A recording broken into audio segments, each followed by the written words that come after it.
I'm Belisa. Welcome to my channel, Save Yourself from Start to Finish, where I tackle one DIY project at a time and I share all my experiences with you. Big disclaimer, I am not a professional. I just enjoy trying and doing things myself. And if you can watch my videos and you can take a nugget or two away, then I've paid it forward. If you like what you see, go ahead and please hit the like button.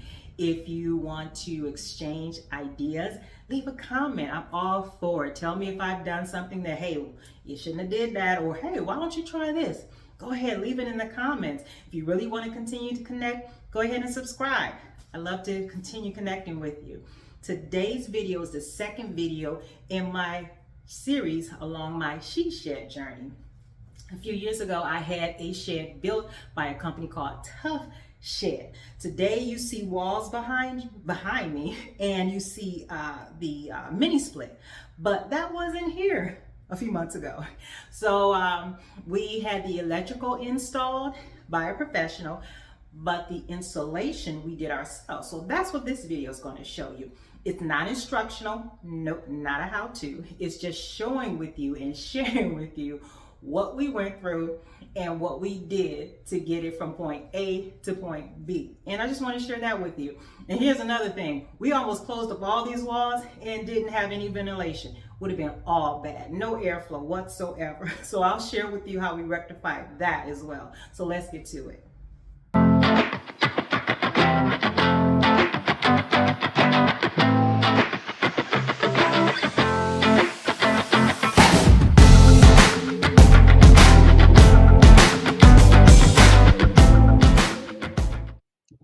So this is prior to the electrical install. Now that portion I contracted out to professionals in two stages. The space was previously a one-car garage. It had existing electrical wiring that had been tied off. So that meant I did not need to dig any underground trenches to run the wiring from the house to the actual shed. The upcoming pictures you'll see is just showing you where the current electric, it just shows you where everything sits in relation to the actual shed. I get tongue tied here. So the initial install included the permit fee that I paid for, the junction box, the 120 line, the 3 outlets, the cutoff switch, the LED light overhead, and that's inside my shed, and an outside light. Now, I will let you know that in my city, I could not close up any walls until the inspector came out. So you want to check and see what those procedures are for your city.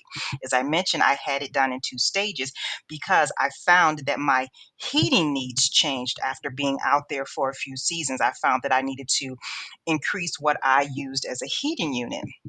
So the existing heating unit that I had, my little electrical wall unit, was not going to work. So that ran on a 120. It was sufficient for a 120 line.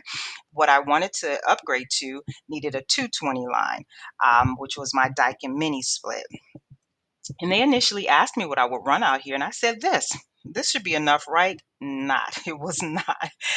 So I had to have someone come out again. So I would just suggest, understand your needs. What will you run out there? What electronics will you run? How many hours will you occupy your shed? Those are the type of things you need to understand, or at least to know what you're going to do in your space so that you can properly prepare and just know, because it's going to make a difference in your budget. All in, my electrical cost was 1900 for the first round and 373, so about 2300, a little over 2300 and some change.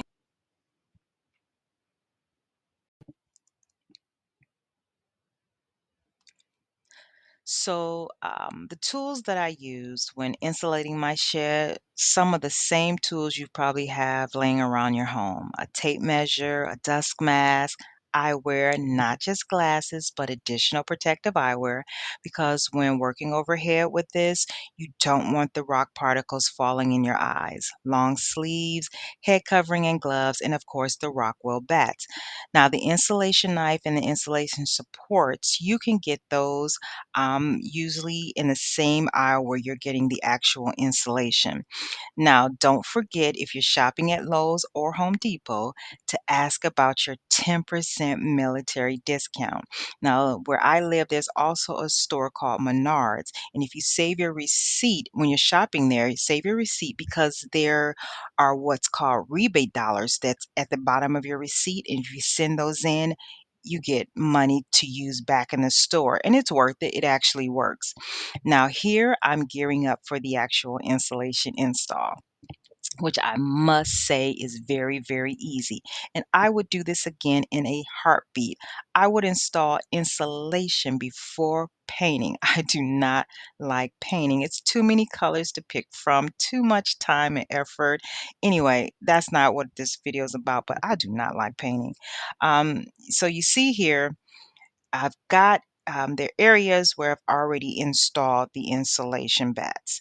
I'm still new to this video thing and I lost some of my footage. Yeah, but the bats come in regular length. So the bottom half of the wall was easy. I didn't have to do any cuts. They fit perfectly in the wall cavity. It was the top half that required some of the cutting. And I started to use my tape measure, but decided to eyeball it. I do that. And this is where the insulation knife comes in.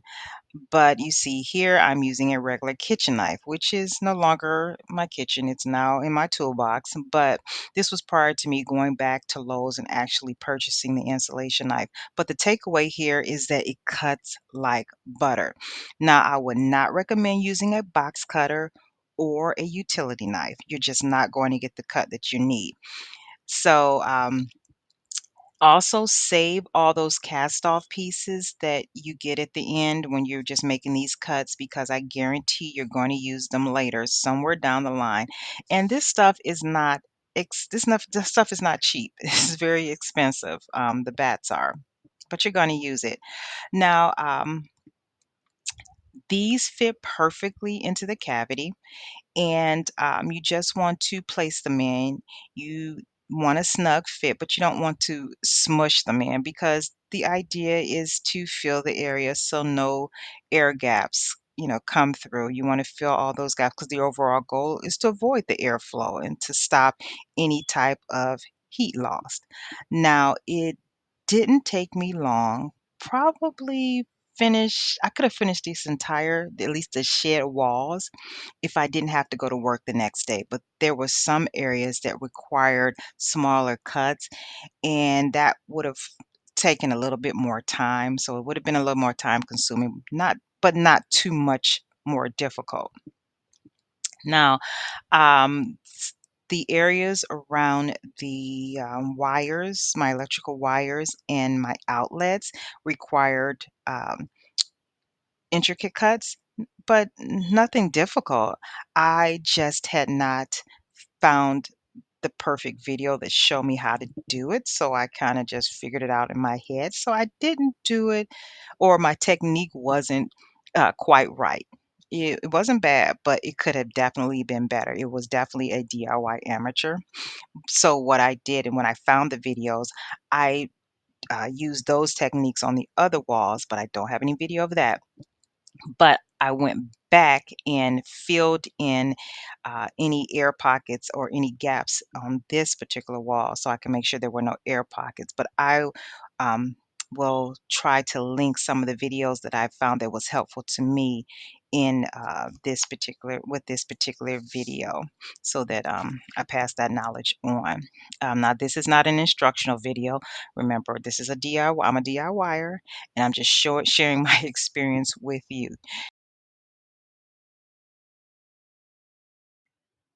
So, where is the ventilation? We had none.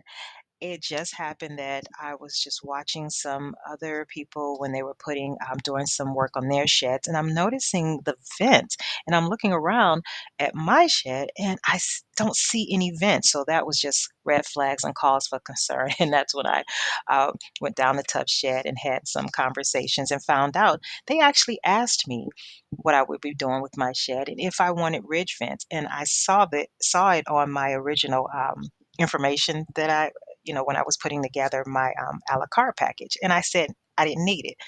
I do not know why, but I just chalk it up to not being informed. So, the ridge vents now, with my limited understanding, I understand that it helps the heat to escape and it keeps the air circulating because that heat travels to the top of your shed or if you have a loft area. And with those vents in place, the heat has a way to escape. Now, some say with the ridge vents, during the heavy rains, this type of vent is more likely to leak and it's a little higher maintenance. Now I lived with it in the spring and the high rain, which is a high rainy season here where I live, and we have the high rains. It just when it rains, it pours and it just pushes that rain across our landscape, but I didn't have any issues. So I'm glad went ahead and still got it because I do not want any mold or mildew or any issues whatsoever. Now, the soffits, I need it as well, and that allows the air to flow in and out of the attic space, and it helps it from getting really or keeps it from getting really hot in the summer months and eliminates all that moisture buildup that can lead to that mold and again that mildew. It also keeps it warmer in the winter months. So again, Tough Shed came through and they told us what we needed.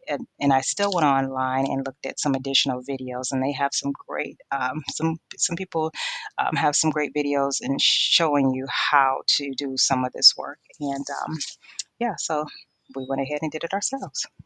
Well, hopefully, my experience that I shared with you in this video has helped someone who is either thinking of doing the DIY version of a shed or is somewhere in their shed journey. So, thanks for watching.